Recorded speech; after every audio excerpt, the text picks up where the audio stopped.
সামনে যেহেতু সবচাইতে দামি মাস, ইবাদতের মৌসুমের মাস, সিয়াম সাধনার একটি মাস রমাদান শুরু হয়ে যাবে। কথা বলেন ঠিক কি না? আল্লাহ রাব্বুল আলামিন বলেন, ইয়া আইয়ুহাল্লাযীনা আমানু কুতিবা আলাইকুমুস সিয়ামু কামা কুতিবা আলাল্লাযীনা মিন ক্বাবলিকুম লাআল্লাকুম তাত্তাকুন।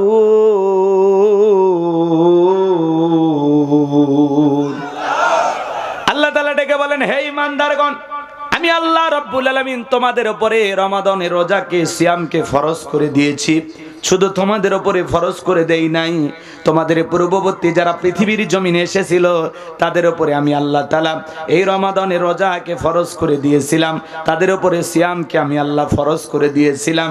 এর মাধ্যমে যেন লাআল্লাকুম তাত্তাকুন, তোমরা যেন তাকওয়া অর্জন করতে পারো, পরহেজগারিতা অর্জন করতে পারো। ভালো করে বোঝেন, আমি আয়াতে কারিমা তেলাওয়াত করেছি। আল্লাহ বলেন, আল্লাযীনা ইযা যুকিরাল্লাহু ওয়াজিলাত কুলুবুহুম, যারা ঈমানদার, যাদের অন্তরে আল্লাহর ভয় আছে, তাদের সামনে যখন আমি রবের নাম উচ্চারণ করা হয়, ভয়ে তাদের অন্তরাত্মা কেঁপে ওঠে। আপনি যখন রমজানের সিয়াম পালন করেন আমার ভাইয়েরা, আপনি যখন সাহারি খাইলেন, সাহারি খাওয়ার পরে আপনি ইফতারের আগ পর্যন্ত দুপুরবেলা বাথরুমে গোসল করতে গেলেও খান না। কি তৃষ্ণা লাগে, প্রচন্ড রোদ, সারাটা দিন অনেক পরিশ্রম হয়েছে।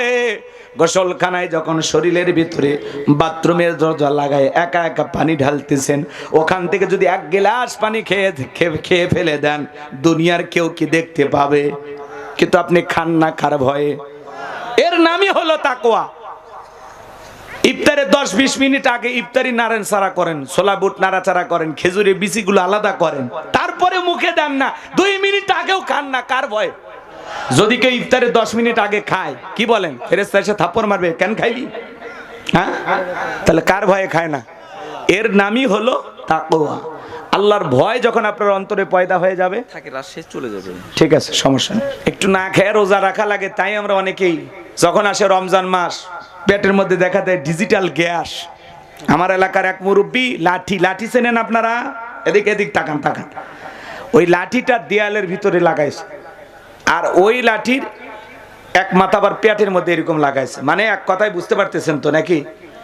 পেটের ভিতরে লাঠি লাগায়, ওই লাঠি আবার দেয়ালের সাথে লাগে, এরকম ঠেলে ধরে আসে। তো দুপুরবেলা যখন চাচা এই অবস্থা, লাঠি দিয়ে পেট ঠেলে ধরে আসেন, কাছে বাবা গ্যাস রোজা আছেন নাকি? গ্যাস চাপ দিয়েছে। কয় না, কিছুক্ষণ আগে খাবার খেয়েছি। আল্লাহ দেখে ভয় করি না, তোমার দেখে ভয় করে লাভ আছে? প্রচন্ড গ্যাস, আমি না খায় থাকতে পারি না। আছে না? নাই? সুবিধাবাদ জিন্দাবাদ। রমজান মাস সিয়াম সাধনার মাস। এই মাস হলো মুমিনের ইবাদতের মাস, মৌসুম। যত বেশি ইবাদত করা যায়, যত বেশি মালিককে স্মরণ করা যায়, রমজান রহমত, মাগফিরাত, নাজাত নিয়ে আসে। রমজান পাওয়ার পরেও সে গুনাহ মাফ করাইতে পারে না, তার চাইতে বড় হতভাগা আর কেউ নাই। তো হেলায় খেলায় যেন আমাদের রোজাগুলো নষ্ট না হয়, আমরা ইনশাল্লাহ সিয়াম সাধনা করব। আমরা ইনশাল্লাহ রাতের বেলা, এদিক খেয়াল করেন, দিনের বেলায় হবে সিয়ামুল লাইল, এদিক খেয়াল করেন, সিয়ামুল লাইল এবং কিয়ামুল লাইল করালেন। সিয়াম এবং কিয়াম দুইটাই করতে হবে। সিয়াম সাধনা করব, পাশাপাশি রাতের বেলায় কি করব? তারাবির সালাত আদায় করব। এই কিয়ামুল লাইল যেন আমাদের মিস না হয়। অনেকে রোজা রাখে কিন্তু তারাবি পড়তে চায় না, আছে না? অলসতা করলে হবে না। একটা মাসে তো যত বেশি ইবাদত করা যায়, রমজান মাসের একটি নফল ফরজের সমতুল্য, একটি ফরজ 70টি ফরজের সমতুল্য। সুবহানাল্লাহ। অন্য মাসে দান করলে 1 টাকায় 10 টাকা, কথা কয় না কে? সর্বোচ্চ কত? 70। আর রমজান মাসে যদি এদিক খেয়াল করেন, এই মাসে দান করলেন 1000 টাকায় 70,000 টাকার সব পাবেন। আর রমজান মাসে 1000 টাকা দান করলে 7 লক্ষ টাকা দান করার সব পাওয়া যাবে। সুবহানাল্লাহ। বলেন কত গুরুত্বপূর্ণ, তাৎপর্যপূর্ণ একটি মাস রমাদান। কথা বলেন ঠিক কি না? এটার জন্য হেলায় খেলায় নষ্ট না হয়, আমরা প্রত্যেক দিন সিয়াম পালন করব ইনশাআল্লাহ। রাতের বেলা কি করব? তারাবি পড়ব। কিয়ামুল লাইল যেন মিস না হয়। ধীরস্থির ভাবে পড়বো, তাড়াহুড়া করব না। এই যে এরপরে আল্লাহ তাআলা বলতেছেন আল মুকিমিস সালাহ, যারা সালাত কায়েম করে, সালাত কায়েম করতে হবে।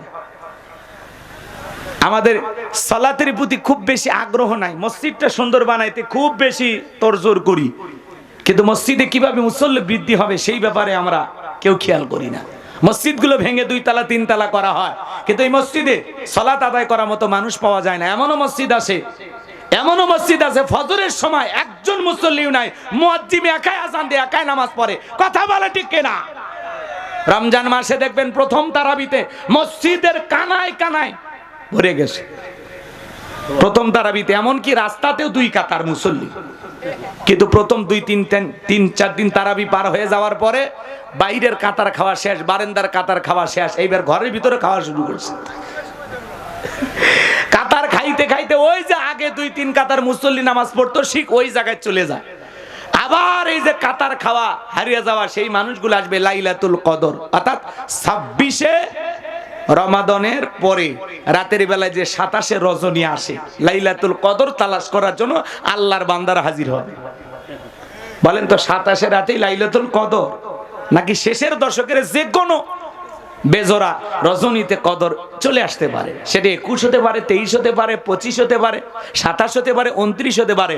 আল্লাহ রসুল রমজান মাসের শেষের দশকে এসে এত ইবাদতে ব্যস্ত হয়ে যেতেন, তার পরিবারের সকল সদস্যদেরকে উৎসাহ দিতেন। আর আমরা শেষের দশকে এসে মার্কেটে কেনাকাটা নিয়ে ব্যস্ত হয়ে যায়। কথা কন ঠিক কিনা? এত মার্কেট, মহিলা মানুষ স্বামীরে বলতেছে তুমি মার্কেটে যা, আমার পছন্দের কাপড় কিনতে পারবে না, টাকা ছাড়তে দাও তো আমারে। কয় টাকা দিবা? 10,000 20,000 টাকা মার্কেট করার জন্য দিলেন। আপনার বউ যায়া রমজান মাসে দিনের বেলায় মার্কেট করতে যায়া মার্কেটের চাপে গরমে রোজা ভাঙ্গা জুস খাওয়া শুরু করছে। কথা কন ঠিক কিনা? রোজা ভাঙ্গে কি খায়? জুস। রাগ করেন না, অনেকে ওটা ভাষা করতেছেন, খারাপ লাগতেছে তাই না? আমার একটা সমস্যাটা কি জানেন? আপনাদেরকে বলি, আমি তো আলোচনা করি, আপনারা তো জানেন, বেশ কয়েক বছর ধরিয়া কথা বলি, কিন্তু এত মানুষ পাইনি আজকে যত মানুষ পাইছি।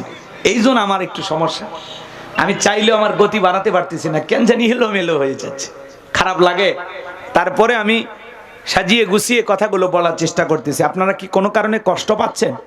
তাহলে রমজান মাসে কি গ্যাসের বাহানায় দিনের বেলায় সিয়াম বাদ দেবেন? কথা বলেন, কথা বলেন। আহা, এই মাস কিন্তু আর পাবেন না। এই মাসে আল্লাহ তাআলা কোরআন নাজিল করেছেন, শাহরু রমাদান আল্লাযী উনজিলা ফীহিল কোরআন হুদাল লিন-নাস ওয়া বাইয়িনাতিম মিনাল হুদা ওয়াল ফুরকান। আল্লাহু আকবার বলেন। আল্লাহ তাআলা এই কোরআন কোন মাসে নাজিল করছে? জোরে বলেন, কোন মাসে?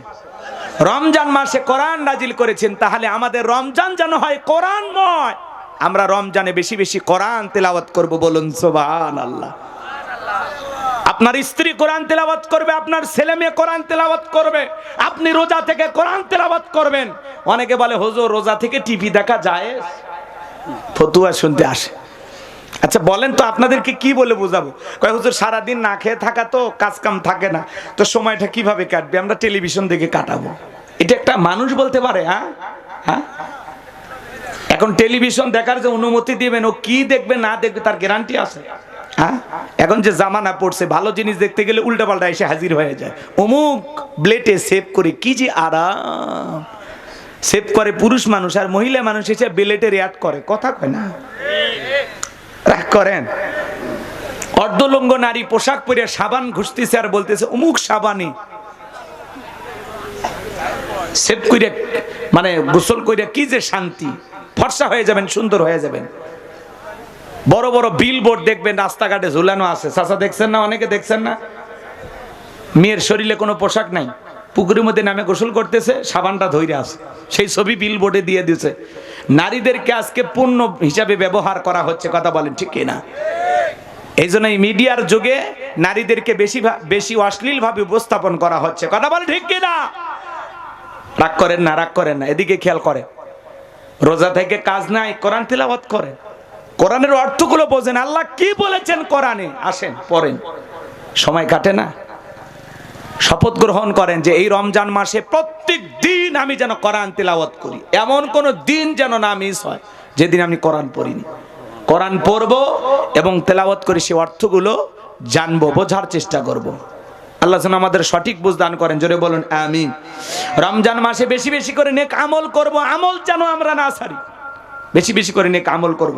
একজন রোজাদারকে যদি রমজান মাসে ইফতারি করাইতে পারেন, একটি রোজা রাখার সওয়াব আল্লাহ তাআলা আপনার আমল নামায় দান করবেন, বলুন সুবহানাল্লাহ। সাহাবীরা বললেন, হুজুর সবার তো আর ইফতারি করানোর সামর্থ্য থাকে না, আল্লাহ রাসূল বলেছেন এক ঢোক পানি অথবা একটা খেজুর অথবা এক পেয়ালা দুধ দিয়েও যদি কাউরে ইফতারি করাইতে পারো, তারপরে পরিপূর্ণ একটি রোজার সওয়াব আল্লাহ তাআলা তোমাদের আমল নামায় লিখে দেবে, বলুন সুবহানাল্লাহ। আগেকার মুরব্বীরা ছিল, ওরা বলে হ্যাঁ সারাদিন রোজা রাখে অন্য মানুষের বাড়িতে যাই ইফতারি করিয়ে তারে রোজা দিয়ে আসবো। এরকম ভাববেন না, এরকম ভাববেন না, এটা হলো বোকামি। এটা কি বোকামি?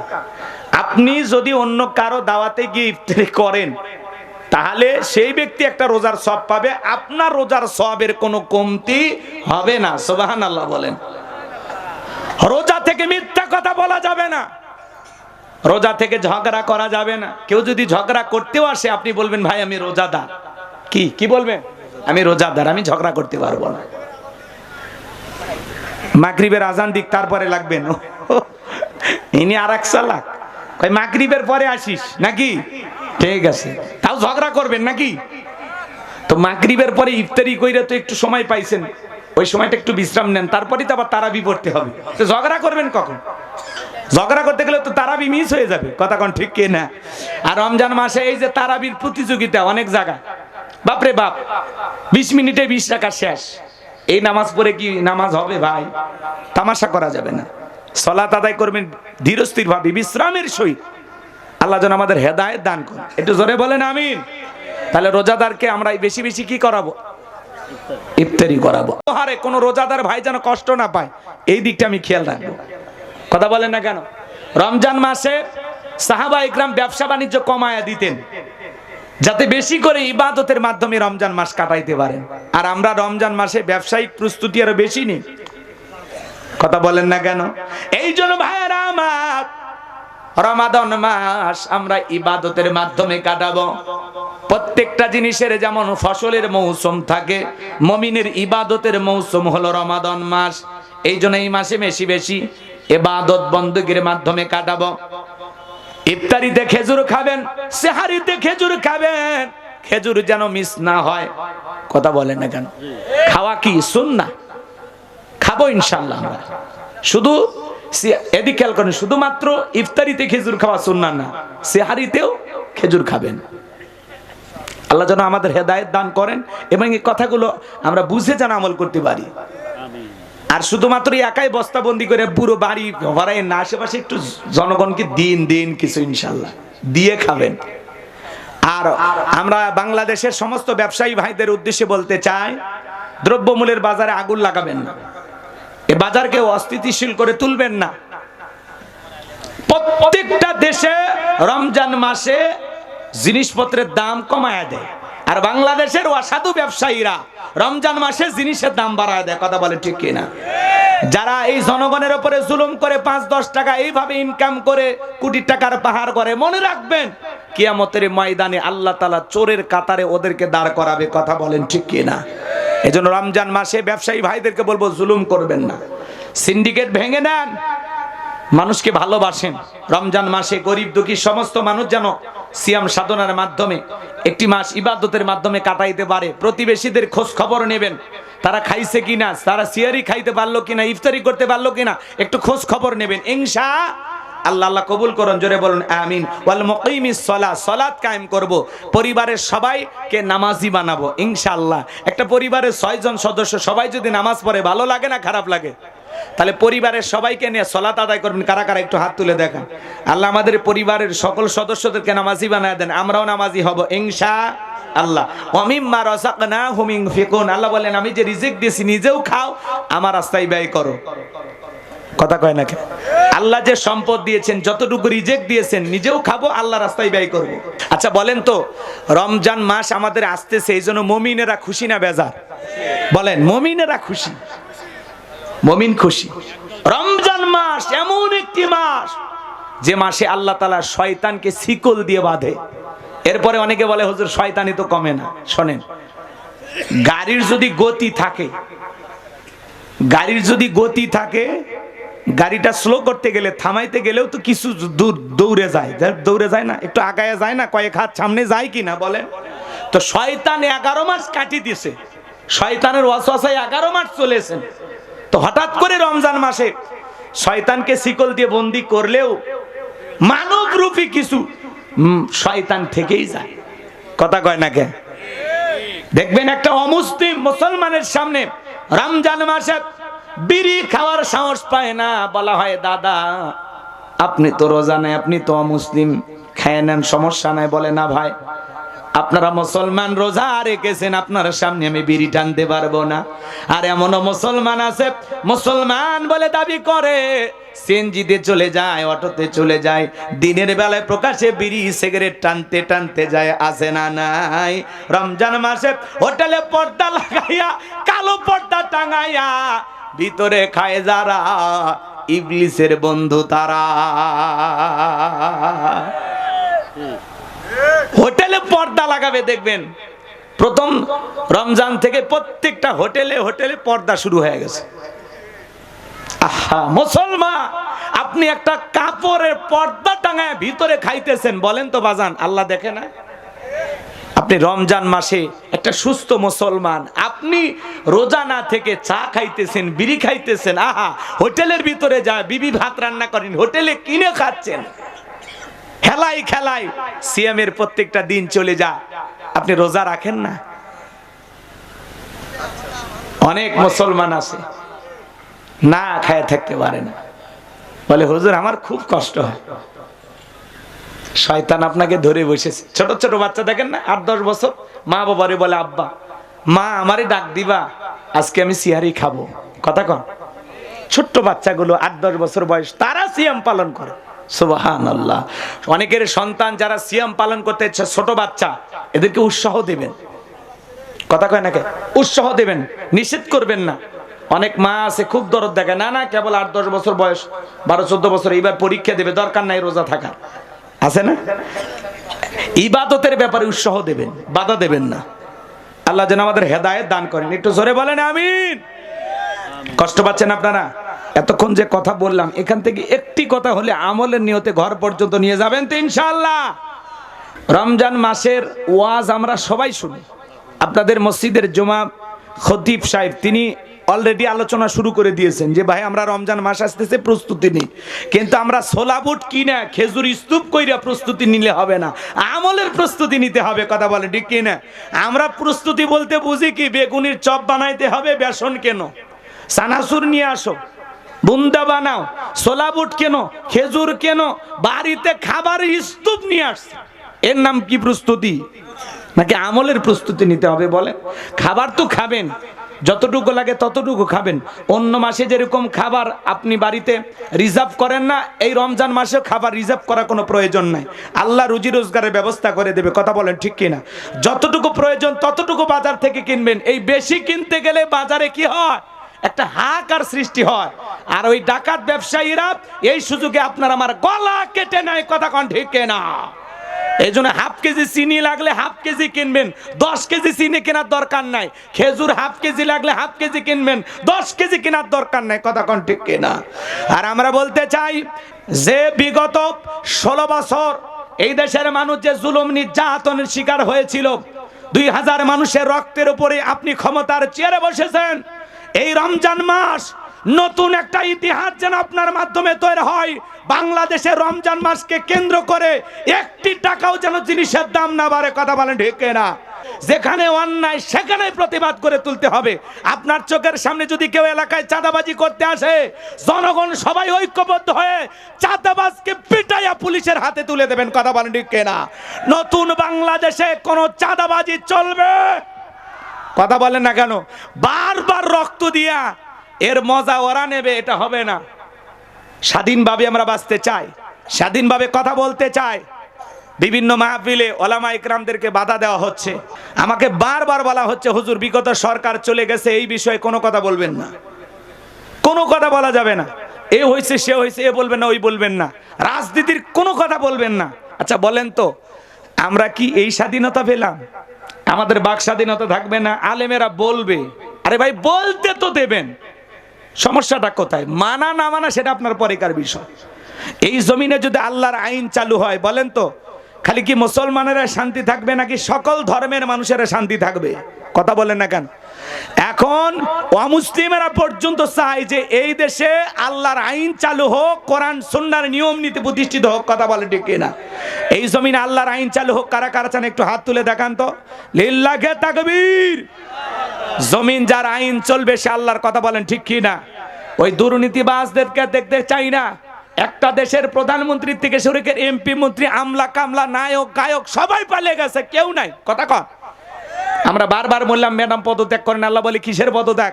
এরা যে অন্যায় অপরাধ করেছে, শুধু পদত্যাগ না, আমি আল্লাহ এদেরকে দেশ ত্যাগ করতে বাধ্য করব। কথা বলেন ঠিক কি না? ইন্না বাতশা রাব্বিকা লাশাদীদ। আল্লাহর পাকড়াও বড় কঠিন। আল্লাহ ধরে ধরে না, যেদিন ধরবে মামু বাড়ি দিল্লি গিয়ে পড়বে। কথা কন ঠিক কি না? আজ কয়েক মাস হয়ে গেল পাগলিটা চলে গেছে। মাঝে মাঝে ফোন দেয়, আমাদের খবর নেই, বলে দেশের কাছে এসে চট করে ঢুকবো। ঢুকবেনই তো বের হলেন কেন? আর যদি ঢুকতেই মনে চায় বলার দরকার নাই। যাওয়ার আগে বলে যাননি, আসার আগেও বলার কোনো দরকার নাই। যেদিক দিয়ে মন চায় আপনি এই দেশে আসবেন। কথা বলে না কেন? আর যারা পালিয়ে গেছেন, হারিয়ে গেছেন দেশ থেকে, আমরা বলতে চাই শোনেন, দেশের মায়া যদি থাকে বিদেশ থেকে ষড়যন্ত্র করবেন না। কথা বলেন। দেশে যদি আপনাদের ফেরার ইচ্ছা থাকে, দেশটাকে অশান্তির দিকে ঠেলে দেবেন না। আজ হোক কাল হোক আপনিও এই দেশে আসবেন। আর যিনি চলে গেছেন মাননীয় প্রধানমন্ত্রী, সাবেক প্রধানমন্ত্রী, উনি মাঝে মাঝে আসতে চায়। আমরা কি আসতে মানা করব না? সামনে রমজান, উনি আসে এই দেশে ঈদ করুক। কি কয়? আমি তো তাই বলবো যে সামনে রমজান মাস, ওই দেশে কি ইফতারি খাবে না খাবে, এই দেশে আসুক তো ভাই। আর কথা কন নাকি আপনারা? হ্যাঁ আপনি আসেন, আপনি আসেন, যেই দিক দিয়ে মন চাই এই দেশে আসেন। ববু আই বাপ তুমি আই বাহাগো, সেই দিন আইসা বুবু চিয়ার পাই বাহানা। খোঁজ নাই বহু কাদের কাকার, অবস্থা খারাপ পরবেশ বাবার, হাউ নাঙ্কেল এখন সামনে আসে না। নেতা কর্মী সব জেলের ভিতর, আমি আসি ডরের ওপর, কখন জানি আসে গ্রেপ্তারি পরোয়ানা। ববু আইবা তুমি আইবা গো, সেই দিন আইসা বুবু চিয়ার পাই বাহানা। ক্ষমতার চেয়ার থেকে নামা সহজ, কিন্তু এই চেয়ারে ওঠা কঠিন। কথা বলে ঠিক কিনা? আর আগামীতে আমরা সিদ্ধান্ত নিতে চাই, এই দেশে যেই দলেরই হোক পুরুষ প্রধানমন্ত্রী চাই। পুরুষ চান কারা কারা একটু হাত তুলে দেখান তো। লিল্লাহে তাকবীর। হাত নামান। ভালো মানুষের সাথে ওটা বাসা করবেন, আপনি ভালো হবেন। এক কৃপণের গল্প আমি করতাম, আজকে 1 মিনিটে বলে দিয়ে যায়। যেহেতু কয়েকজন মানুষ আলহামদুলিল্লাহ আমার কথা ধৈর্য নিয়ে শুনতেছেন, আপনাদের ভালোবাসার কারণে এই কথা বলতেছে। শোনেন, এক ধনী বেচারা অনেক টাকা, কিন্তু এমন একটা অসুস্থ, তার ব্লাড লাগবে, কিন্তু কারোর সাথে রক্তের গ্রুপ মিলে না। এক কৃপণের সাথে কোনো অবস্থায় মিলে গেছে। তো এই কৃপণকে যা বলতেছে, ভাই একটু রক্ত দেওয়া লাগবে। কৃপণ বলতেছে আমি ঠিক মতো ভাতই খাই না, আমি রক্ত দেওয়ার মানুষ। তোরে জোর করে নিয়ে গেছে হাসপাতালে, নিয়ে যায় 3 ব্যাগ রক্ত নিছে। নেওয়ার পরে ধনী বেচারা 3 লাখ টাকার চেক লিখে দিয়েছে। কয় লাখ? 3 লাখ টাকার চেক পাওয়ার পরে কৃপণ বলতেছে ভাই এটা কি? কয় 3 লাখ টাকার চেক। কয় আরো 3 ব্যাগ নেন। কয় আপাতত নেওয়ার দরকার নাই, যেদিন লাগবে তোমারে খবর দেওয়া হবে। কয়েক মাস পর আবারও ধনী বেচারা রক্তের প্রয়োজন হলো। কৃপণের কাছে ফোন দিল, হ্যালো কৃপণ ভাই একটু রক্ত চাই। কয় কোন হাসপাতাল? কয় নওগাঁ মান্দা শেফালি হসপিটাল। কয় আপনি থাকেন, আমি আসতেছি। ধনী বেচারা হাসপাতালে পৌঁছার আগে কৃপণ হাসপাতালের বেডে শুয়ে 3 ব্যাগ রক্ত দেওয়া শেষ। এবার বসে আছে টাকা নেওয়ার জন্য। ধনীর সাথে দেখা, ভাই কি অবস্থা? বলতেছে ভাই দেন, দিলেই তো যাই। তখন ওই ধনী বেচারা পকেট থেকে 10 টাকা বার করছে। 2 টাকার নোট 5টা, তার 3টাই সেরা, 2টা কোনো মতে মাথা সোজা করে দাঁড়িয়ে আছে। এই 10 টাকা পাওয়ার পরে বলতেছে ভাই এটা কি? কোথায়? যে রক্ত দেওয়ার বিল। তখন বলছে ভাই আগের বার রক্ত দিলাম 3 ব্যাগে 3 লাখ, আর এই 3 ব্যাগে মাত্র 10 টাকা। তখন বলছে দোষ আমার না, দোষ তোর। কে? আগে আমি ধনী ছিলাম, মনটাও বড় ছিলাম, তুই কৃপণ, তোর রক্তে ভেজাল। যেদিন থেকে তোর রক্ত আমার শরীরের ভিতরে ঢুকেছে সেদিন থেকে আমি নিজেও কৃপণ হয়ে গেছি। কথা কোন ঠিক কি না? এই জন্য নামাজির সাথে ওঠা বসা করলে আপনি নামাজি হবেন, রোজাদারের সাথে ওঠা বসা করলে আপনি রোজাদার হবেন, নেককার আল্লাহওয়ালার সাথে ওঠা বসা করলে আপনি আল্লাহওয়ালা হবেন, দাড়িওয়ালার সাথে ওঠা বসা করলে আপনিও দাড়িওয়ালা হবেন। কথা বলেন না কেন? ভালো মানুষের সাথে ওঠা বসা করলে আপনি ভালো হবেন। গাজারু, মাদারু, জুয়ারু, বেনামাজি, বেরোজাদার, হারামখোর, লুচ্চা, বদমাইশ, এদের সাথে ওঠা বসা করলে আপনিও তাই হবেন। এই জন্য ভালো বন্ধুত্ব করেন ভালো লোকের সাথে। সুদ করে সাথে ওঠা বসা করলে আপনাকে সুদ খিলে ছেড়ে দিন। কথা কয় না? বলবে দোস্ত তোর তো টাকা আছে, আমার এভাবে লাভ হচ্ছে, তখন বলবে তাই নাকি ভালো? হ্যাঁ, এই জন্য মানুষের সাথে চিনে বুঝে শুনে পথ চলা লাগবে।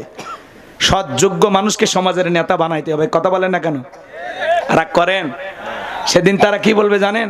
কিয়ামতের ময়দানে তারা বলবে অকালু রব্বানা ইন্না আতানা সাদাতানা ওয়া কুবারানা ফাআদাল্লুনা সাবিলা। হে আমাদের রব, আমরা দুনিয়াতে নেতাদের কথা মানতাম, বড়দের কথা মানতাম, ওরা আমাদেরকে পথভ্রষ্ট করে গোমরাহি বানায় মিসগাইড করে জাহান্নামে নিয়ে আসছে। তখন তারা বলবে রব্বানা আতিহিম দিফাইনি মিনাল আযাব ওয়াল আনহুম লানান কাবীরা। আল্লাহ, যেই নেতার কারণে, যেই মুরব্বির কারণে আমরা জাহান্নামে এসেছি, আমাদের চাইতে তাদের আযাব আপনি দ্বিগুণ করেন। ফেরেশতারা যদি আমাদেরকে 10 ঘন্টা পিটায়, ওরে যেন 20 ঘন্টা পিটায়। এই সেই নেতা, যেই নেতার কারণে আমি জাহান্নামে আসছি। এই জন্য সমাজের নেতা সৎ যোগ্য ভালো নেককারের পেছনে দৌড়াদৌড়ি ছোটাছুটি করবেন। যে নেতা তার কর্মীদেরকে নিয়ে সালাত আদায় করে। কথা কন না কে? রাগ করেন? যেই নেতা নিজে তার কর্মীদেরকে বলে শোনা, আমার নাম বলে কোথাও 10 টাকা চাঁদাবাজি করবি না, লাগলে 10 টাকা আমি তোরে খাওয়াবো, কিন্তু আমার নাম ভাঙে কোথাও 100 টাকা 10 টাকাও চাঁদাবাজি করবি না। এরা হলো নেতা। এজন্য সৎ যোগ্য নামাজি নেককার আল্লাহওয়ালা ভালো মানুষের দরকার আছে না নাই? মনে রাখবেন, আপনি যদি 1 নাম্বার হন, আপনার নেতাও 1 নাম্বার হবে। জনগণ যেমন নেতা হবে তেমন। আপনি 2 নাম্বার, নেতাও 2 নাম্বার। আপনি সিটার, নেতা হবে বিশ্ব সিটার। কথা কন? এজন্য ভালো হয়ে যান। খালি বিড়ি খায় স্লোগান দেন না। বল্টু ভাইয়ের চরিত্র ফুলের মতো পবিত্র, নামাজ পড়া 1 ওয়াক্ত, গাঁজা খাই 5 ওয়াক্ত, ঘুমচুরিতে পাকাপোক্ত, শয়তানের 1 নাম্বার ভক্ত, হুজুরদের জন্য খুবই শক্ত, চুষে খাই গরিবের রক্ত। পোস্টারে লেখা থাকে গরিবের বন্ধু, ভোট দিয়ে দেখেন গরিবের কয় নাম্বার শত্রু। পোস্টারের নিচে লেখা থাকে সেবা করার সুযোগ দিন, সেবার নামে জনগণের পকেট ডাকাতি করে। কথা কি আছে আমার ভাইয়েরা? যে কথা বলতে যাচ্ছিলাম বাজান, এই জন্য দুর্নীতিবাজ, অসৎ, চাঁদাবাজ, টেন্ডারবাজ, এই সমস্ত মানুষদেরকে সমাজের নেতা বানাবো না। শুধুমাত্র মোসার ভুরি দেখে নেতা বানাইলে হবে না, আদর্শ মানুষদেরকে সমাজের নেতা বানাইতে হবে। যেই নেতা আপনাকে জান্নাতের রাস্তায় পরিচালিত করবে। আপনাকে নামাজের দাওয়াত দেয়, আল্লাহর পথে আহ্বান করে, সিরাতাল মুস্তাকিমের পথে পরিচালিত করে। কথা কয় না কেন? এমন মানুষের সাথে ওটা বাসা করেন। ওই যে উদাহরণ দিয়ে বুঝে দিছি তো নাকি? কেউ যদি সিনেমা দেখে, ওর সাথে ওটা বাসা করলে আপনাকেও একদিন নিয়ে যায় সিনেমা দেখাবে। কেউ যদি গাঁজা খায়, একদিন আপনি যখন যাবেন, ভাই খুব টেনশনে আছি, বলে টানটা মার, আমি কি খাই জানি, বইয়ের কথা ভুলে যাব। কথা কয় না কেন? আপনাকে একদিন গাঁজা খাওয়াবে, একদিন ফেন্সিডিল খাওয়াবে, কারণ ওই যে খায়, ও খাওয়ায় আপনাকে ওই দুষ্ট লোক বানায় দিবে।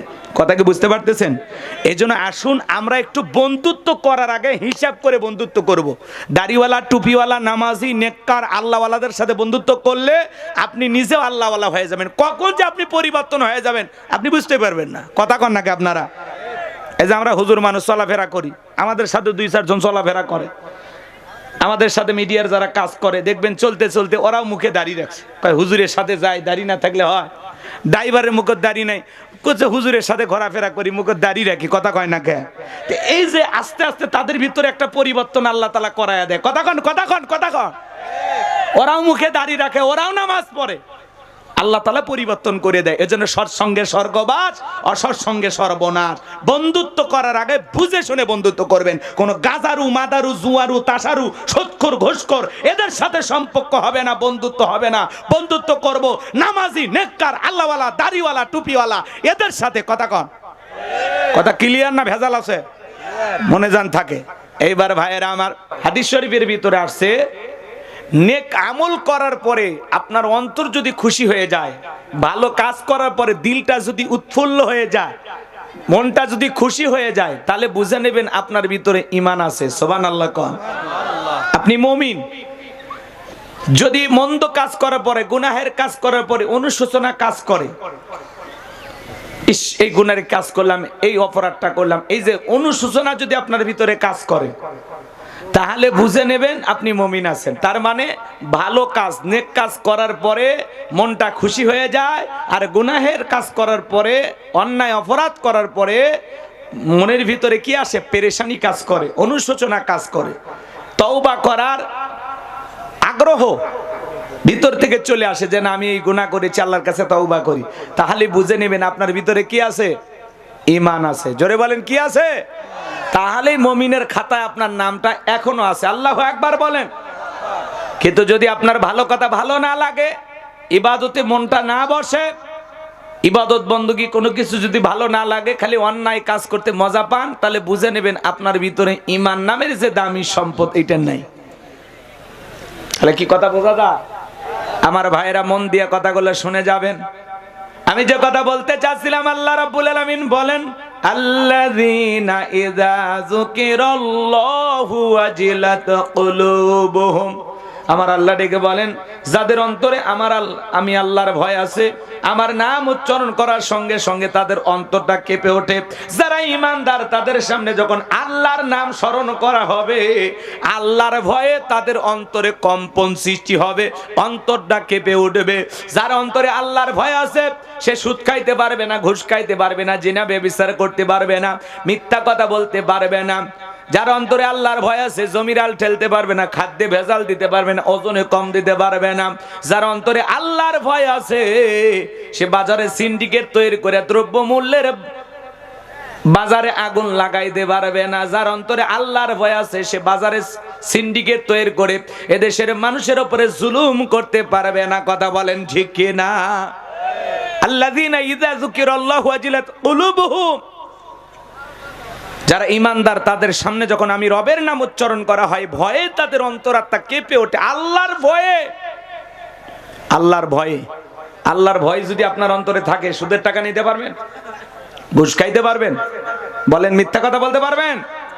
পারবেন না। আল্লাহর ভয় যদি আপনার অন্তরে থাকে, এদিক খেয়াল করে শোনেন আমার ভাইয়েরা, কেমন আল্লাহর ভয় অন্তরে থাকতে হবে। খলিফাতুল মুসলিমিন আমিরুল মুমিনিন হযরত ওমরের নাম আপনারা শুনেছেন। আল্লাহ তাআলা তাকে যখন খেলাফতের দায়িত্ব দিয়েছেন, প্রিয়তমা স্ত্রীকে ডেকে বলেন আব্দুল্লাহর মা রাঙা তরবারি দাও। আল্লাহ তাআলা ক্ষমতা দিয়েছে, ঘরে বসে থাকলে হবে না, ছদ্মবেশ ধারণ করে দেখতে হবে কার ঘরে খাবার আছে, কার ঘরে খাবার নাই, সমাজে কার কি সমস্যা আমাকে দেখতে হবে। প্রিয়তমা স্ত্রী তরবারি এনে দিলেন, ডেকে বলে স্বামী আপনি যে একা একা বাইরে যান, আপনার কি ভয় করে না? হযরত ওমর ফারুক ডেকে বলেন মুসলমানের নেতা হবে যারা, আল্লাহ তার নিরাপত্তা দেওয়ার জন্য যথেষ্ট। চিৎকারে মেরে বলুন সুবহানাল্লাহ। নেতার মতো নেতা হলে নিরাপত্তা দেবে কে?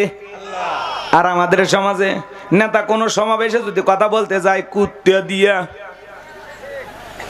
কুত্তে দিয়ে পরীক্ষা করে কেউ বোমা টোমা রাখছে কিনা, পুলিশ সেনাবাহিনী কত কে রে, বাপ রে বাপ, হাজার হাজার লোক সিকিউরিটি না দিলে নেতা আসে না। তার মানে বোঝা যায় কি আছে? ভেজাল আছে। খালি আসবেন, জনগণের সাথে মিশবেন, তাহলে বোঝা যাবে আপনি ভালো মানুষ। কথা বলেন। আমার ভাইয়েরা মন খারাপ করবেন না। আমি গুনাহগার সে কথা বলতে চাচ্ছিলাম। হযরত ওমর ফারুক তরবারি ঘুরতে ঘুরতে ছোট্ট একটা কুটির থেকে দুইজন মহিলার কথোপকথন শুনতে পারলেন। দুইজন মহিলা একজন আরেকজনের সাথে কথা বলতেছে। ওই বাড়ির যে মহিলা তার মেয়েকে ডেকে বলে মা আজকে কি পরিমাণে দুধ দহন করেছো? মেয়েটা ডেকে বলে মা পরিমাণে আজকে দুধ একটু কম হয়েছে। মহিলা ডেকে বলে মিয়া আমার দুধের ভেতরে একটু পানি মিশায়া দাও। মেয়েটা ডেকে বলে মা তুমি কি জানো না বিশ্ব নবীজি খাদ্যে ভেজাল দিতে নিষেধ করেছেন?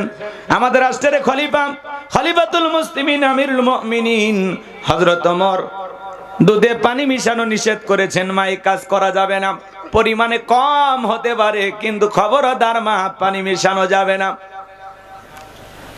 এমন আওয়াজ শোনার পরে হযরত ওমর ফারুক রাদিয়াল্লাহু তাআলা দেরি করলেন না, দৌড়ে বাড়িতে চলে গেলেন। যাই বলে আব্দুল্লাহর মা, ছেলের বউ পাওয়া গেছে, ছেলের বিয়ে করাইবা নাকি? বলেন তো ছেলের বউটা চয়েস করলো কি দেখা? তাকওয়া দেখা। জোরে বলেন কি দেখা? তাকওয়া। তাকওয়া, তাকওয়া মানে কার ভয়? আল্লাহর ভয়। এদিকে এদিকে খেয়াল করে, যেই মেয়েটা রাতের আধারে আল্লাহর ভয়ে দুধের ভিতরে পানি মিশায় না, তাহলে এই মেয়েটার অন্তরে কতটা ভয় আপনি চিন্তা করতে পারেন? এই জন্য তাকওয়া বা নেককার আবেদা সালেহা মুমিনা এরকম আল্লাহর প্রিয় বান্দি দেখে ছেলের বউ বানাইতে হবে। যে মেয়েটা নামাজ পড়ে, পর্দা করে, আল্লাহর হুকুম মাইনা চলে। আর আপনি কি করেন? নওগাঁয় বসে থাকেন, একটা মেয়ে অটোতে চড়ে যাচ্ছে, বাতাসে চুল দুলতেছে, ওইরকম দেখে বলতেছেন কার মেয়ে? মেয়েটা দেখতে তো সুন্দরী, এরই ছেলের বউ বানাবো। হ্যাঁ, যে মেয়েটা বেপরদায় কলেজে যাচ্ছে, সেই মেয়েটাকে দেখে আপনার পছন্দ হলো, তারে ছেলের বউ বানাইলেন। এই মেয়ে আপনাকে ভাত রান্না করে বলবে আব্বা খান। না, অত সহজ? অত সহজ না। নেককার, নামাজি, আল্লাহওয়ালা, এরকম পর্দা করে এইরকম একটা মেয়ে ছেলের বউ যদি বানাইতে পারেন, যে মেয়ে জবান দিয়ে কোরআন তেলাওয়াত করবে, ওই মেয়ে জবান দিয়ে কখনো শ্বশুর শাশুড়িকে গালি দেবে না। কথা বলে ঠিক কিনা? নেককার দরকার, আল্লাহওয়ালা দরকার, হাফেজা আলেমা দরকার। তাহলে আপনার ছেলেও ভালো থাকবে, আপনার পুরো পরিবারকে সে দেখে রাখবে। কথা বলেন, কথা বলেন। আর আপনি যেমন তেমন বউ চয়েস করে নিয়ে আসেন। অনেক বাবা আছে যৌতুকের টাকা পাইলে ছেলের বউ দেখতে অসুন্দর হইলে সমস্যা নাই, টাকা দিছে ওইটা দিয়ে সুন্দর হয়ে গেছে। কথা কয় না? কথা কয় না? আছে না নাই? মন খারাপ করবেন না আমার ভাইয়েরাম। আমি গুনাহগার যে কথা বলতে চাচ্ছিলাম, তাহলে খলিফাতুল মুসলিমিন আমিরুল মুমিনিন হযরত ওমর ফারুক ছেলের বউ চয়েস করলো তাকওয়া দেইখা। আপনাকে আমাকেও ছেলের বউ চয়েস করতে হবে তাকওয়া দেইখা, যার অন্তরে আল্লাহর ভয় আছে। যেই মেয়ে আল্লাহর ভয়ে রাতের বেলায় দুধের ভিতরে পানি মিশাইতে পারে না, এমন নেককার মেয়ে যদি কারো পরিবারে ছেলের বউ হয়ে আসে, এই মেয়েগুলো কখনো শ্বশুর শাশুড়ির সাথে চোখ রাঙানি দেখা যাবে না, বাজে কথা বলবেন না, কখনো শ্বশুর শাশুড়িকে কষ্ট দেবে না। কথা বলেন ঠিক কিনা? তাহলে দুধে পানি মেশানো যাবে। আমার এলাকায় বহুদিন আগের কথা বাজান, বালতি ভরে ভরে মানুষ বাজারে দুধ বিক্রি করার জন্য আসতো। একজনের ওই বালতির ভিতরে ট্যাংরা মাছ ঘুরতেছে। ট্যাংরা মাছ ছোটটা, বোঝেনি, একেবারে ছোট। আচ্ছা বলেন তো, গাভীর বাঁধ দিয়ে কখনো ট্যাংরা মাছ বের হওয়ার পারে? হ্যাঁ, বোঝা যাচ্ছে খাল বিলের পানি মিশাইছে। কথা কন ঠিক কিনা? এরকম অনেক মানুষ আছে। বগুড়া শহরে এক দুধ ব্যবসায়ীর সাথে দেখা হয়ে গেল। লোকটা খুব চালাক। আমাকে বলতেছে, হুজুর বাসা বাড়িতে আমি বিভিন্ন জায়গায় দুধ বিক্রি করি, তো মানুষ গেলে কয় ভাই দুধে পানি মিশাইছেন। আমি তখন বলি না, আমি দুধে পানি মিশাই না, আমি আপডেট হয়ে গেছে হুজুর। কেমন? আমি এক বালতির ভিতরে পানি রাখি, পানি রেখে এর ভিতরে দুধটা ঢাইলে দিই। কথাকে বোঝেননি? তার মানে পানির ভিতরে আমি দুধ মিশাই, আমি দুধের ভিতরে পানি মিশাই না। কি শিয়ানা চিন্তা করছে। তো যারা সিটারি বাটপারি করে এরা কিন্তু বোঝে। একে জমির আল কাটিয়ে ফুলসিরাত বানাইছে। যদি বললেন ভাই এত কাট নেন, আরে খালি ঘাসের মাথা কাটছে। হ্যাঁ, খালি ঘাসের মাথা কাটছে। কথা কয় না? আপনি ঠেইলে জমি 1 বিঘাতে বাড়াইলেন, কিয়ামতের ময়দানে 7 তবক জমিন আল্লাহ গলাতে বেরি বানায় ঝোলায় দিবে। তোর লাগে কত নে? 3 বার হজ করে আসছে, ত্রিপল হাজি, এরপরে যা জমির আল কাটে। এমন কায়দায় কাটে। তাহলে এই জায়গায় যদি আল কেটে জমি বাড়াবার চায়, তো কি হজ করে আসছে আল্লাহ ভালো জানে। কথা কন? এরকম হাজি আপনাদের এলাকায় নাই? খবরদার, খাদ্যে ভেজাল দিবে না। বিশ্বনবী মদিনার বাজারে গেলেন, বিশাল খেজুরের স্তূপ। আল্লাহ রসুল খেজুর স্তূপের ভিতর দিয়ে হাত ঢুকায় দিলেন, ভিতর থেকে বের করলেন সব ভিজে খেজুর। আল্লাহ রসুল তখন ডেকে বলেন, সাহাবী এটা কি করলা? সাহাবী ডেকে বলেন, হুজুর আজকে মদিনার আকাশে বৃষ্টি হয়েছে। আল্লাহ রসুল বলেন, না আজকে তো বৃষ্টি হয়নি, মিথ্যা কথা কেন বলছো? ভালো করে বোঝার চেষ্টা করবেন।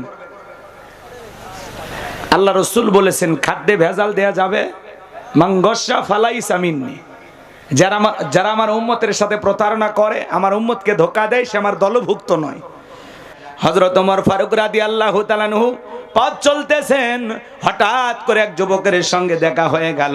যুবক সালাম দিলেন, আসসালামু আলাইকুম আমিরুল মুমিনিন খলিফাতুল মুসলিমিন।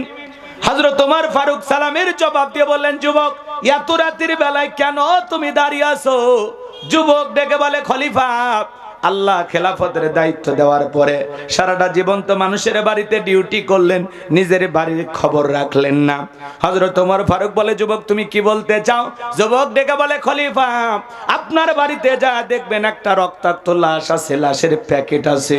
হযরত ওমর ফারুক ডেকে বলে, যুবক তুমি এটা কেমন কথা বললে? যেই উমরের নাম শুনলে বাঘে ছাগলে এক ঘাটে পানি খায়। ওমর যেই রাস্তা দিয়ে যায় 40 দিন পর্যন্ত শয়তান ওই রাস্তা দিয়ে হাঁটে না। আর আমি ওমর রানিং খলিফা থাকা অবস্থায় আমার রাজ্যের ভিতরে একটা শিশুকে হত্যা করা হয়েছে, তুমি কি বলতে চাও? যুবক ডেকে বলে, খলিফা আমি মিথ্যা কথা বলি নাই, বিশ্বাস না হলে আপনার বাড়ি থেকে তল্লাশি চালান। হযরত ওমর ফারুক বাড়িতে আসলেন, লোকজনকে ডেকে বললেন, পুরোটা বাড়ি সার্চ করো, তল্লাশি চালাও, দেখো তো কোনো লাশের প্যাকেট পাওয়া যায় কিনা। এইবার ওই যুবক আসার পথে বলেছিল, খলিফা বাড়িতে আইসা যদি দেখেন লাশের প্যাকেটটা পেয়েছেন, তাহলে দেখবেন ওই লাশের প্যাকেটের ভেতরে ছোট্ট একটা চিরকুট লেখা আছে। এইবার ভাইয়েরা আমার, হযরত ওমর ফারুক লোকজনকে বলে দিলেন, তাড়াতাড়ি তল্লাশি চালাও, দেখো তো আমার বাড়ির কোথাও কোনো লাশের প্যাকেট আছে কিনা। খোঁজাখুঁজি করার পরে একটা রক্তাক্ত লাশের প্যাকেট নিয়ে সবাই হাজির হয়ে গেল। হযরত ওমর ফারুক ডেকে বলে, প্যাকেটটা খোলো তো দেখি। এইবার প্যাকেটটা যখন খোলা হলো, সবাই তাকা দেখে, আহারে কে বা কারা যেন ছোট্ট একটা বাচ্চাকে হত্যা করে 1 নয় 2 নয় 12টা টুকরো করেছে। জোরে কন নাউজুবিল্লাহ, আর একটু জোরে বলেন নাউজুবিল্লাহ। হযরত ওমর ফারুক শক্ত মানুষ, দিলটা নরম হয়ে গেল, চোখের পানি পড়া শুরু হয়ে গেল, দু চোখ দিয়ে অশ্রু ঝরে। হযরত ওমর ফারুক এত শক্ত মানুষ, সেও কান্না করলেন আর ডেকে বলেন, আল্লাহ কার হৃদয় এত বড় পাষাণ, কে এতবার নির্দয়া নিঠুর, এই ছোট্ট বাচ্চাকে হত্যা করে 12টা টুকরো করেছে। যতক্ষণ পর্যন্ত এই হত্যাকারীকে আমি না খুঁজে পাবো, যতক্ষণ পর্যন্ত এই শিশু হত্যাকাণ্ডের বিচার না করতে পারবো, ততক্ষণ পর্যন্ত আমি ওমর শান্ত হব না। বলুন আল্লাহু আকবার। এইবার ডেকে বলে, দেখো তো লাশের ভিতরে কোনো চিঠি পাওয়া যায় কিনা। লাশের প্যাকেট খোঁজার পর পাওয়া গেল একখানা চিরকুট, ওই চিরকুটের ভেতরে 2 লাইন কথা লেখা আছে। তাহলে চিন্তা করেন বাজান, হযরত ওমরের জামানায় ছোট্ট একটা শিশুকে হত্যা করে 12 টুকরো করা হয়েছে, লাশটা পাওয়া গেছে, লাশের ভিতরে একটা চিঠি পাওয়া গেছে। আমি কি পুরো ঘটনাটাই আপনাদেরকে শোনাবো? কারা কারা শুনবেন একটু 2 হাত তুলে দেখান। লিল্লাহি তাকবীর, লিল্লাহি তাকবীর। আজকে সমাজে অলিতে গলিতে হত্যাকাণ্ডের ঘটনা ঘটে, কিন্তু বাজান বিচার পাওয়া যায় না। 3 মাস 6 মাস মানববন্ধন করা হয়, মানববন্ধন করা হয়, রাস্তাঘাটে দাঁড়ায় চিৎকার মেরে মানববন্ধন করা লাগে, পেপার মিডিয়াতে নিউজ প্রচার হয়, তারপরে নেতাদের কানে যায়, তারপরে বলে বিষয়টা ভেবে দেখতেছি। এতদিন ঘুমাইছে। বাংলাদেশের অলিতে গলিতে হত্যাকাণ্ডের ঘটনা ঘটে, ধান কেটে পাট কেটে এখানে সেখানে রেল লাইনে বিভিন্ন জায়গায় লাশ পাওয়া যায়, কিন্তু কারা হত্যা করলো, কেন হত্যা করলো, কোনো কিছুই খুঁজে পাওয়া যায় না। যদি আল্লাহর আইন দিয়া এদেশে হত্যাকাণ্ডের বিচার করা হতো, তাহলে এই দেশে এইভাবে অলিতে গলিতে লাশ পাওয়া যেত না। এই জমিনে শান্তি ফিরে আসবে সেই দিন, আল্লাহর কোরআন দিয়ে জমিনটা চলবে যেই দিন। কথা বলেন ঠিক কি না? রাগ করেন, রাগ করেন। তাকওয়া, আল্লাহর ভয় যার অন্তরে থাকবে, তার পিটায়ও গুনাহ করানো সম্ভব নয়। এই জন্য ভাইয়েরা আমার, দিলটা নরম করে কথাগুলো শুনে যান। আমার আল্লাহ রাব্বুল আলামিন বলেন, আল্লাযীনা ইযা যুকিরাল্লাহু ওয়াজিলাত কুলুবুহুম।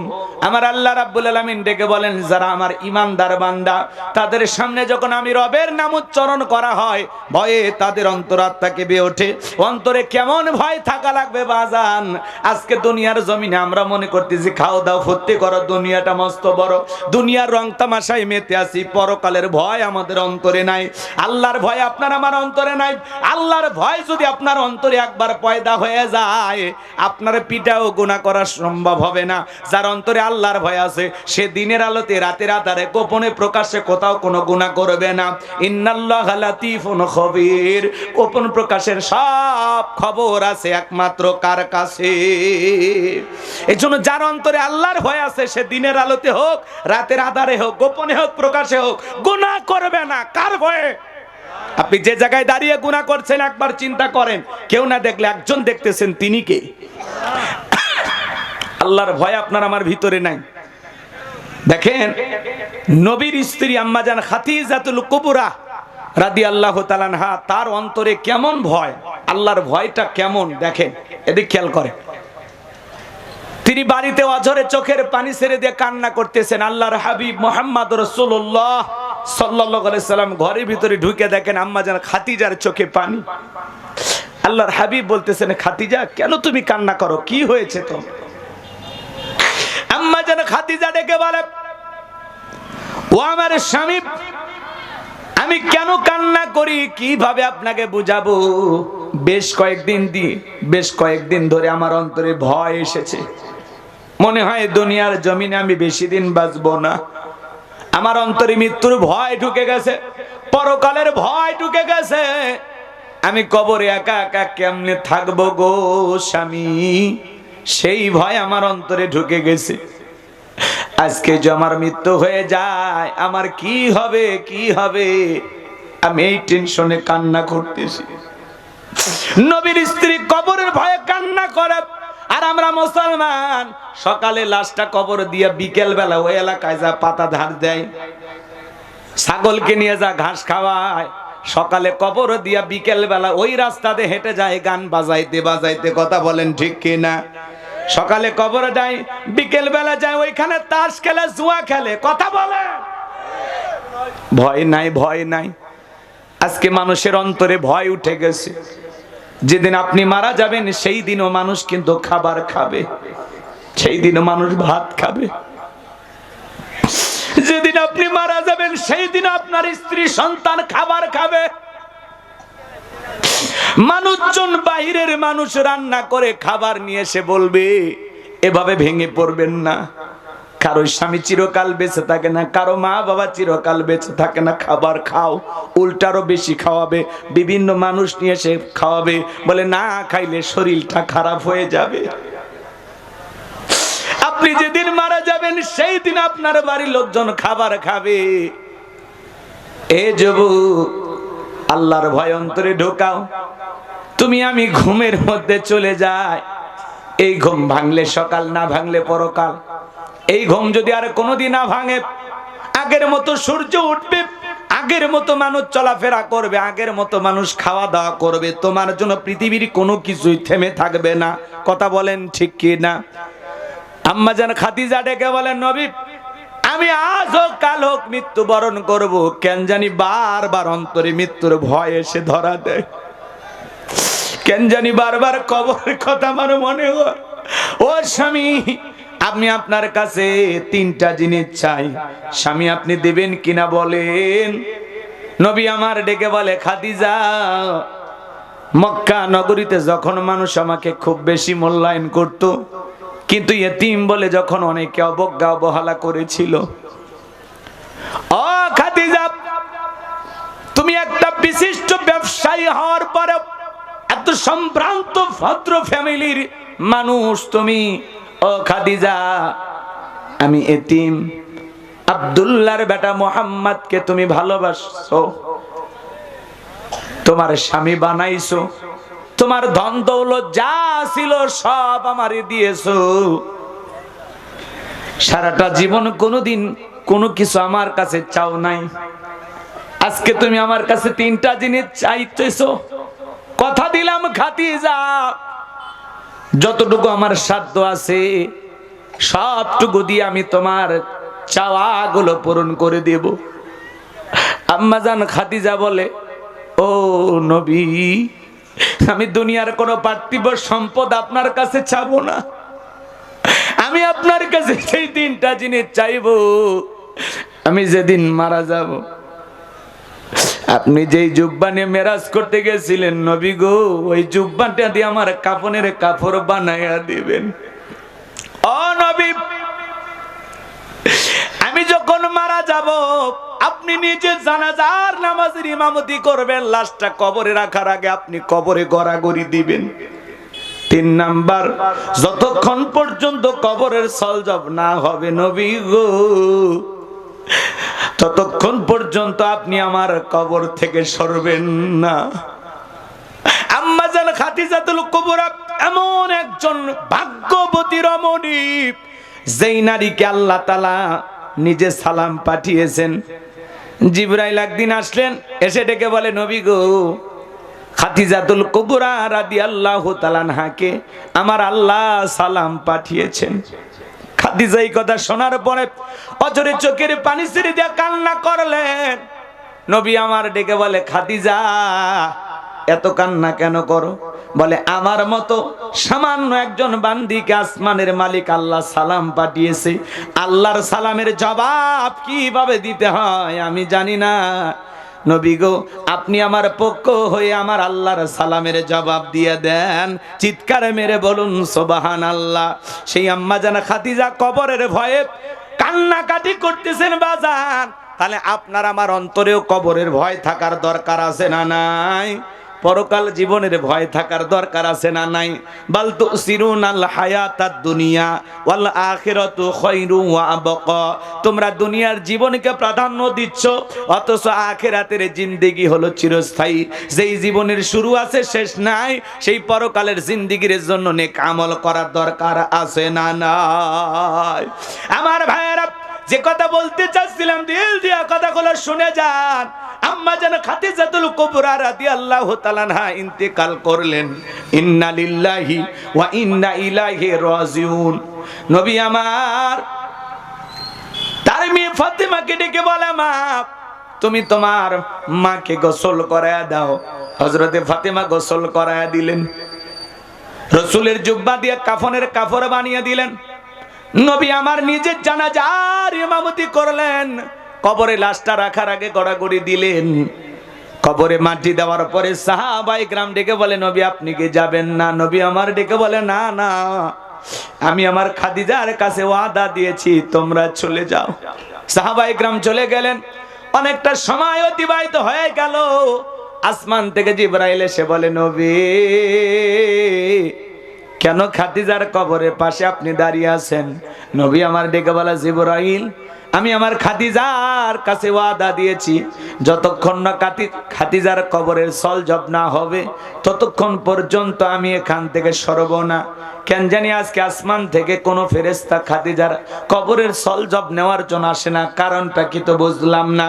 জিবরাইল বলে, নবী যেদিন খাদিজা কবরের সলজবের ভয়ে অজরে চোখের পানি ছেড়ে দিয়া কান্না করেছিলেন, আল্লাহ তাআলা সেই দিনই খাদিজার কবরের সলজব কবুল করে নিয়েছেন। আমার আল্লাহ আমাকে জানিয়ে দিয়েছেন, খাদিজার কবরে কোনো ফেরেশতা আসবে না, কবরের সলজব নেওয়ার জন্য প্রশ্ন করবে না। আমার আল্লাহ তাআলা খাদিজার কবরের সলজবকে কবুল করেছেন, বলুন সুবহানাল্লাহ। নবীর স্ত্রী হয়ে যদি কবরকে ভয় করে, ও নওগাঁর মা বোনেরা চিন্তা করো মা, খাদিজার মতো তো তোমার আমল নাই। চিন্তা করো মা, নবীর ঘরে বসবাস করে সেই মানুষটা যদি কবরের ভয় করে, কবরের সলজবের ভয় করে, মা তোমার অন্তরে কবরের ভয় থাকার দরকার আছে না না? আমার ভাইরা দিল দিয়ে কথাগুলো বোঝার চেষ্টা করবেন। আল্লাহ রাব্বুল আলামিন বলেন, আল্লাযীনা ইযা যুকিরাল্লাহু ওয়াজিলাত কুলুবুহুম। যারা ঈমানদার তাদের সামনে যখন আমি রবের নাম উচ্চারণ করা হয়, ভয়ে তাদের অন্তরাত্মা কেঁপে ওঠে।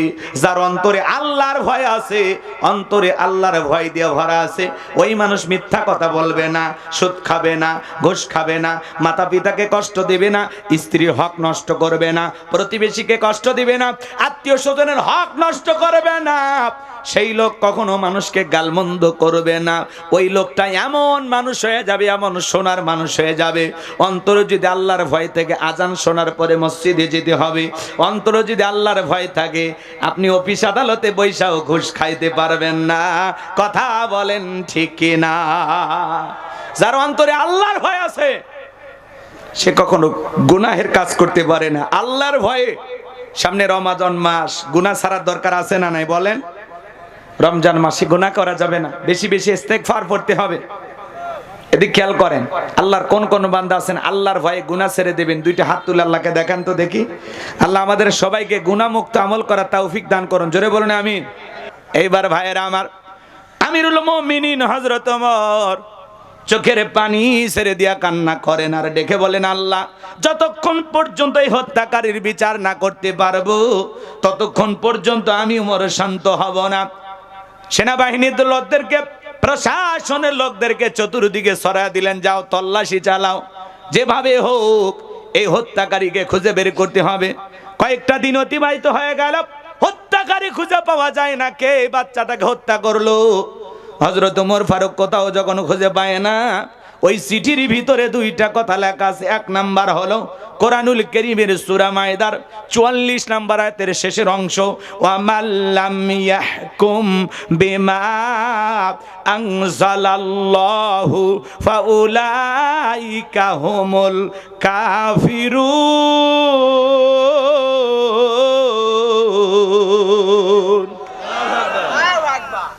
আল্লাহ রাব্বুল আলামিন জানিয়ে দিলেন, আল্লাহর বিধান মোতাবেক যারা বিচার কার্য ফয়সালা করে না, আল্লাহর কোরআন দিয়ে যারা বিচার কার্য ফয়সালা করে না, এরা হলো কাফের। ওয়া মাল্লাম ইয়াহকুম বিমা আনজালাল্লাহু ফাউলাইকা হুমুজ জালিমুন। আল্লাহর বিধান দিয়ে যারা বিচার কার্য ফয়সালা করে না, এরা হলো জালেম।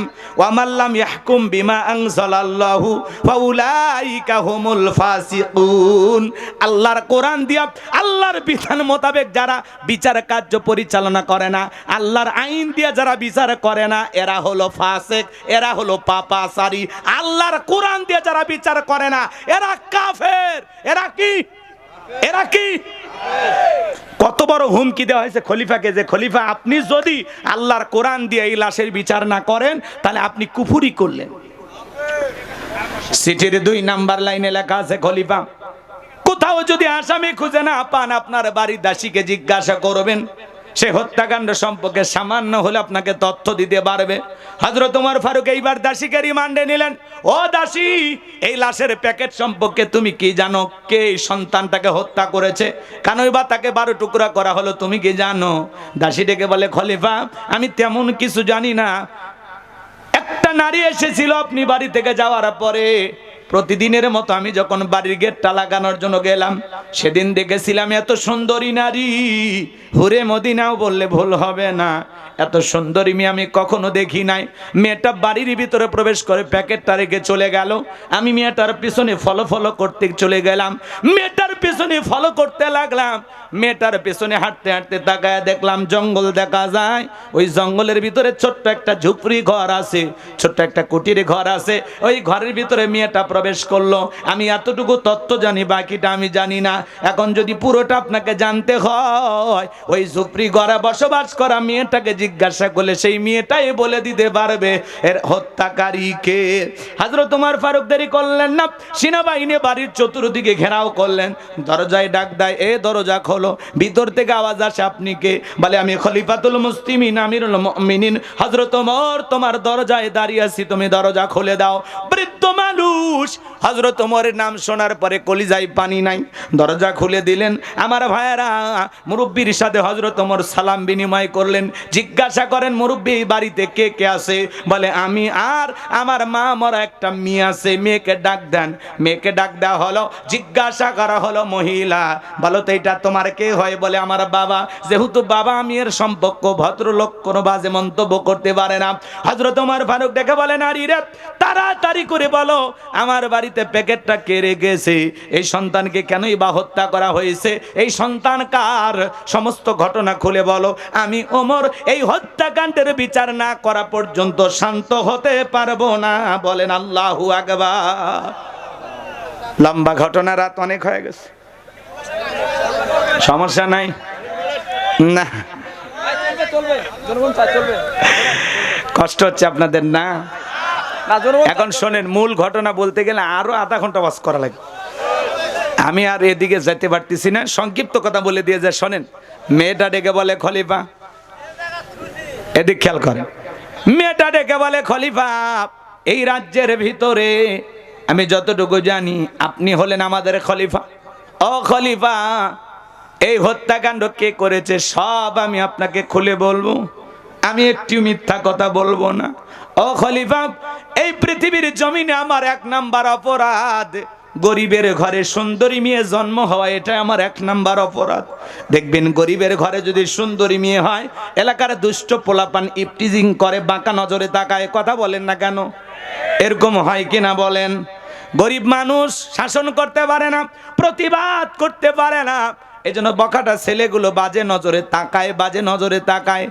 আমার মা বোন যারা বস শুনতেছেন, মা, আমার এক বন্ধু চাকরি করে একটি মাদ্রাসায়, ডেকে বলে, ভাই আমার, আমি হঠাৎ করে দেখলাম কিছু কলেজ যাওয়া মেয়ে, যতটুকু আমি জানি মেয়েগুলোর পরিচয়, মেয়েগুলো হলো হিন্দু। জিজ্ঞাসা করলাম, মা, তোমাদের ধর্মে বোরকা পরার নিয়ম তো আমরা যতটুকু জানি নাই, তাহলে তোমরা হিন্দু মেয়ে হয়ে কেন বোরকা পরতেছো? ডেকে বলে, হুজুর, আপনাকে তাহলে মনের দুঃখটা আমরা খুলেই বলি। আমরা যখন এই দিক দিয়ে কলেজে যাই, কিছু বকাটা ছেলেরা এই জায়গায় বসে থাকে, বাঁকা নজরে তাকায়, আজে বাজে কথা বলে, আমাদেরকে ইনসাল করে, ঠাট্টা বিদ্রুপ করে, হাসি তামাশার চলে, অনেক বাজে বাজে কথা আমাদেরকে শোনায়। আমাদের হিন্দু ঘরে জন্ম হয়েছে, কথা সত্য, আমরা হিন্দু পরিবারের লোকজন, কথা সত্য, কিন্তু আল্লাহ তাআলা আমাদেরকে সুন্দর করে বানাইছে, এদের হাত থেকে তো বাঁচতে হবে। এই জন্য আমরা এই কৌশল অবলম্বন করে বোরকা পরে যখন 2-3 দিন এই দিক দিয়ে যায়, ওই বকাটা ছেলেগুলো প্রথম দিন বসে থেকে দ্বিতীয় দিন থেকে আর বসে থাকে না। তার মানে বোরকা পরে যদি মা বোনেরা চলাফেরা করে, দুষ্ট লোকেরা রাস্তায় চোখ খুলে বসে থাকবে, নারীরা যদি বেপরদায় চলাফেরা না করে, ওর দেখে স্বাদ মেটানোর জিনিস পাবে না। ও যে দেখবে, কি দেখবে? নারীরা সব বোরকা পরছে আর দেখা যায়। এই জন্য মা বোনদেরকে বলো, মা, একটা হিন্দু মেয়ে বোরকা পরে তার সতীত্বের হেফাজত করতেছে, যারা তাতে বাঁকা চোখে আমার দিকে কেউ না তাকায়। কি বুঝলেন মা? কি বুঝলেন? তাহলে আপনাকে বোরকা পরে বাহিরে যাওয়ার দরকার আছে না নাই? আল্লাহ যেন মা বোনদের হেদায়েত দান করেন, জোরে বলেন আমিন। বউকে বোরকা পরাবেন, পর্দা করাবেন, আপনার দায়িত্ব আছে। হেলাই খেলায় সময় নষ্ট করবেন না। আপনার বউয়ের ইজ্জতের জিম্মাদার আপনি, আপনার দায়িত্ব আপনার বউকে পর্দায় রাখার, তার পা থেকে মাথা পর্যন্ত সম্পূর্ণ দায়িত্ব আপনার। আপনার বউকে যদি বেপরদায় 10,000 পুরুষ মানুষ দেখে, এর যা গুনাহ আপনার আমলনামায় লেখা হবে, কথা বলে ঠিক কিনা? আপনার বউকে যদি বেপরদায় 10 লাখ মানুষ দেখে, এর গুনার ভার আপনাকে বহন করতে হবে। আমি চাই আমার বউকে বেপরদায় একজন পুরুষও যেন না দেখে, কথা বলেন ঠিক কিনা? কে রাজি আছেন? আল্লাহ যেন আমাদের হেদায়েত দান করেন, একটু জোরে বলেন আমিন। আমার ভাইয়েরা, মেয়েটা ডেকে বলে, খলিফা, গরিবের ঘরে আমি সুন্দরী মেয়েটা আমার 1 নাম্বার অপরাধ। ও খলিফা, আমি প্রতিদিন যখন জঙ্গলে খড়কুট আনতে যাইতাম, খড়ি লাকড়ি সংগ্রহ করতে যাইতাম, ওই ছেলেরা মাঝে মাঝে দেখতো আমাকে, বাঁকা চোখে তাকাইতো, আজে বাজে কথা বলতো, আমি কোনো কিছু মনে নিতাম না। আমি খড়ি নিয়ে আসতাম, প্রতিদিন খড়ি নিয়ে আসতাম। হঠাৎ করে একদিন ওই ছেলেগুলো ওত পেতে লুকিয়েছিল, আমি জানতাম না।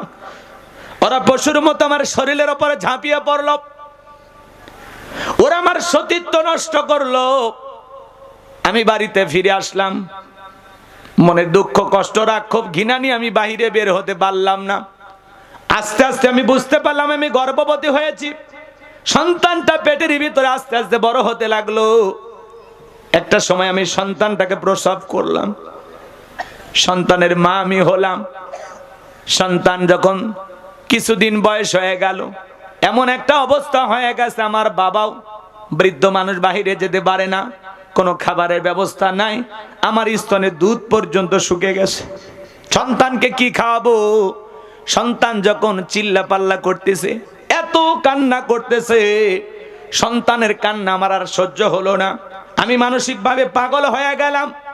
হাতের কাছে ধারালো একটা অস্ত্র দিয়া কোপাইতে কোপাইতে সন্তানটা কখন যে 12 টুকরো করে ফেলেছে আমি নিজেও জানি না। কিছুক্ষণ পরে তাকায় দেখি চোখের সামনে দিয়ে রক্ত গড়ে গড়ে যাইতেছে। হাতের দিকে তাকায় দেখি আমার সন্তানকে আমি নিজের হাতে হত্যা করেছি।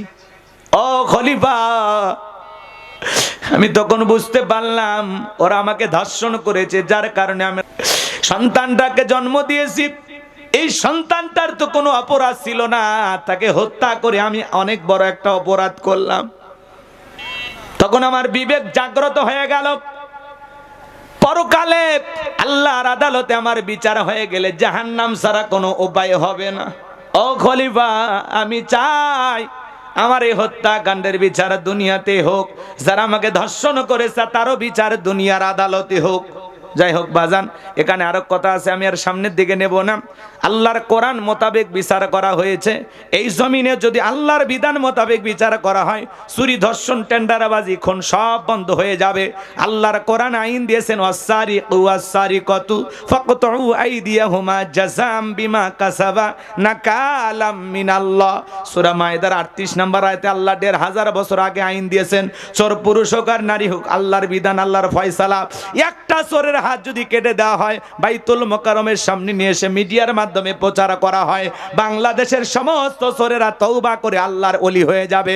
জিনাকারী নারী পুরুষের বিচার আল্লাহর কোরআন দিয়ে যদি করা হয়, বাংলাদেশে আল্লাহর আইন দিয়ে একটা জিনাকারী নারী পুরুষের বিচার করা হলে, এই ভিডিও মিডিয়াতে প্রচার করা হলে, যুবকেরা বাঁকা চোখে তাকানোর দূরের কথা, ইফটিজিং দূরের কথা, মাঝে মাঝে যুবকদের স্বপ্নদোষ বন্ধ হয়ে যেত।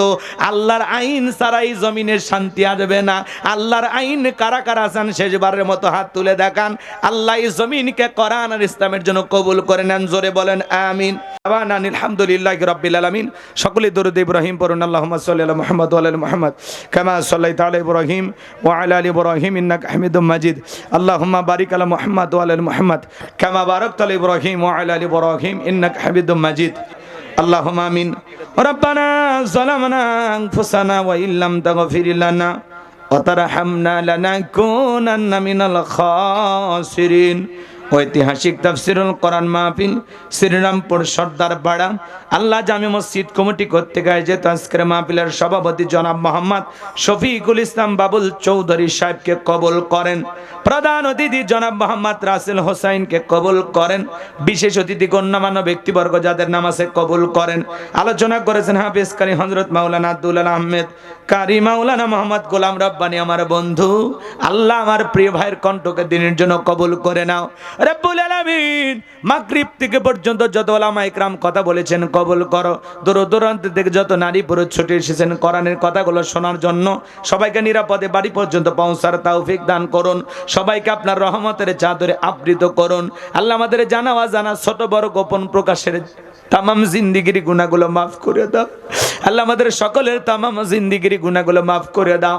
ওই কঠিন জাহান্নামের আগুন থেকে আমাদের মুক্তি দাও। আজকের মাহফিলে নগদে বাকি দেব যত মানুষ টাকা পয়সা দান করেছে আল্লাহ কবুল করে নাও। আশরাফুল ভাই পিতার জন্য দোয়া চেয়ে 1000 টাকা দিয়েছেন, আল্লাহ কবুল করেন। অনেকে দোয়া চেয়েছেন নাম না জানা অনেকেই, আল্লাহ তাআলা প্রধান অতিথি 50,000 টাকার মতো প্রায় দিয়েছে। আল্লাহ আল্লাহ তোমার গোলামের দানগুলো তুমি কবুল করো। যে বাড়িতে খানা খাইলাম বসলাম, ওই বাড়ির উপর খাস রহমত বরকত নাজিল করো। যারা কষ্ট করে যোগাযোগ করে আমাকে দাওয়াত দিয়েছেন তাদের হায়াত বাড়ায় দেন। প্রত্যেকটা যুবকের ঈমান খালিদ বিন ওলীদের মতো বানায় দেন, আমিরে হামজার মতো বানায় দেন। আগামী বছর আরো বড় পরিসরে মাহফিলটাকে সাজানোর তৌফিক দিয়ে দেন। আল্লাহ সামনে রমাদান মাস, আমাদের সবাইকে রমজান মাসের সিয়াম সঠিকভাবে পালন করার তৌফিক দাও। আল্লাহ সিয়ামুল লাইল, কিয়ামুল লাইল সঠিকভাবে যেন আমরা করতে পারি, আল্লাহ তুমি তৌফিক দিও। আল্লাহ সারা দিন রোজা থেকে আমরা যেন মিথ্যা কথা না বলি। আল্লাহ রোজা থেকে আমরা ঝগড়া যেন না করি।